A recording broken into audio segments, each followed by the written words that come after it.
Hello friends, कैसे हैं आप सब लोग। आज का हमारा टॉपिक है कोहल वर्ग। कोहल वर्ग कहाँ के रहने वाले थे। कोहल वर्ग जो है अमेरिका के एक मनोवैज्ञानिक थे। कोहल वर्ग ने नैतिकता के सिद्धांत या नैतिक विकास का सिद्धांत का प्रतिपादन किया था। कोहल वर्ग ने किसका प्रतिपादन किया था? नैतिक विकास या नैतिकता के सिद्धांत का प्रतिपादन किया था। नैतिकता क्या होता है? नैतिकता वह गुण है जिससे हमें सही और गलत की पहचान होती है। यानी कि नैतिकता जब आ जाता है, नैतिकता का गुण जब बच्चों में आ जाता है तो उससे हमें सही और गलत की पहचान होती है। बच्चा अपने सामाजिक परिवेश से ही नैतिकता और अनैतिकता को जानता है। यानी कि बच्चा जो है जिस परिवेश में वो रहता है उस परिवेश से ही, उस सामाजिक परिवेश से ही बच्चा जो है नैतिकता और अनैतिकता के गुण को सीखता है और वह सीखकर क्या करता है? अपने जीवन में ढालने का प्रयास करते रहता है।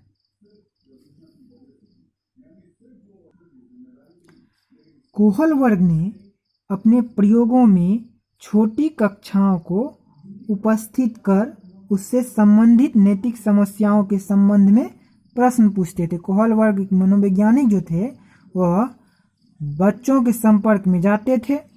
बच्चे जहाँ पर छोटी कक्षा होते थे उस कक्षाओं में जाकर उससे संबंधित नैतिक समस्याओं के आधार पर उससे प्रश्न पूछते थे और प्रश्न पूछकर क्या करते थे? उसको जानने का प्रयास करते थे कि बच्चों में नैतिकता का गुण अच्छा से आया है कि नहीं आया है, और पूछकर वह जो है उस पर रिसर्च करते थे।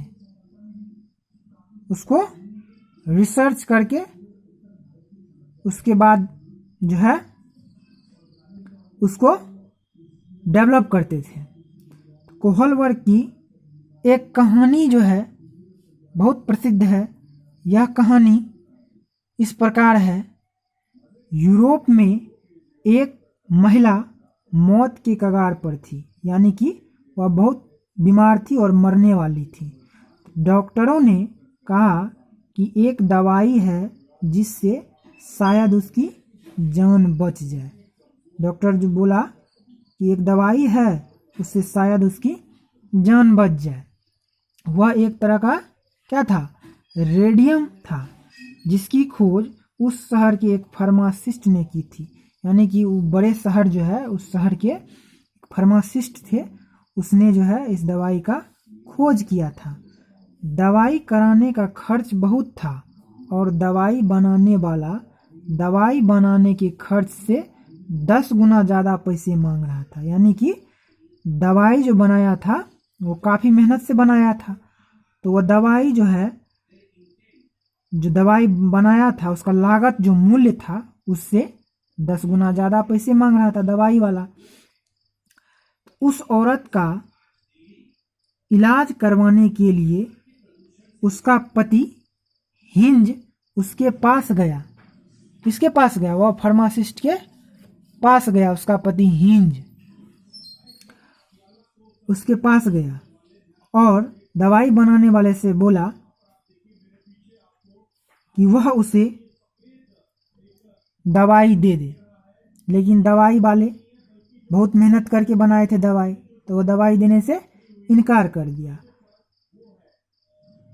तो वहाँ से वह चला गया और जा करके हिंज जो है कुछ आदमी को जानता था, वहाँ से उसे कुछ पैसे ही उधार मिले, जिससे वह जिस आदमी को जानता था वह उसके पास गया और वहाँ जाकर उसने पैसे मांगे, तो वहाँ से उसे कुछ पैसे ही उधार मिले, जो दवाई के दाम से भी क्या था?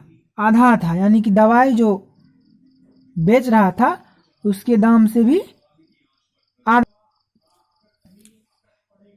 उसने दवाई वाले से कहा, किसने कहा? हिंज ने दवाई वाले से कहा कि उसकी पत्नी मरने वाली है वो उस दवाई को सस्ते में दे, यानी कि वो दवाई जो है कम दामों में दे दे, वह उसके पैसे बाद में दे देगा।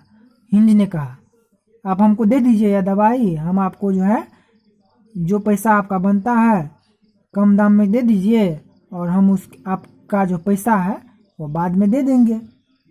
लेकिन दवाई वाले ने फिर भी मना कर दिया, क्योंकि दवाई वाले तो बहुत मेहनत करके दवाई बनाया था, तो उसको बेचकर उसको पैसा कमाना था, तो उसने इनकार कर दिया दवाई देने से। दवाई वाले ने कहा कि मैंने यह दवाई खोजी है, मैं इसे बेचकर पैसा कमाऊंगा। तब हिंज ने मजबूर होकर उसकी दुकान तोड़कर वो दवाई अपनी पत्नी के लिए चुरा ली। तो मजबूर होकर हिंद ने क्या किया, हिंज ने मजबूर होकर दवाई वाले की दुकान तोड़ लिया और वह दवाई ले आकर अपनी पत्नी को अस्पताल में दे दिया। इस कहानी के आधार पर कोहल वर्ग ने 2 बातों पर बल दिया है, जो क्या है, इस प्रकार है। पहला है नैतिक दुविधा। नैतिक दुविधा क्या होता है, सही और गलत के बारे में डिसीजन लेने में शामिल प्रक्रिया को नैतिक दुविधा कहते हैं। यानी कि हिंज ने नैतिक दुविधा उसमें आ गया, अगर दवाई चुराएंगे तो उसकी पत्नी ठीक हो जाएगी और हमको जेल जाना पड़ेगा, अगर दवाई नहीं चुराएंगे तो उसकी पत्नी जो है मर जाएगी। फिर भी उसने डिसीजन लिया और उसने दवाई को चुरा लिया और अपने पत्नी की जान बचा ली और वह जेल चला गया। दूसरा है नैतिक तर्कना। नैतिक तर्कना क्या होता है, सही और गलत के बारे में से किसी एक को चुनना। सही और गलत के बारे में जो है किसी एक को चुनना नैतिक तर्कना कहलाता है। जैसे हिंज ने चोरी को चुना था, यह नैतिक तर्कना जो है का स्पष्ट उदाहरण माना जाता है। इस कहानी में जब हिंज ने चोरी की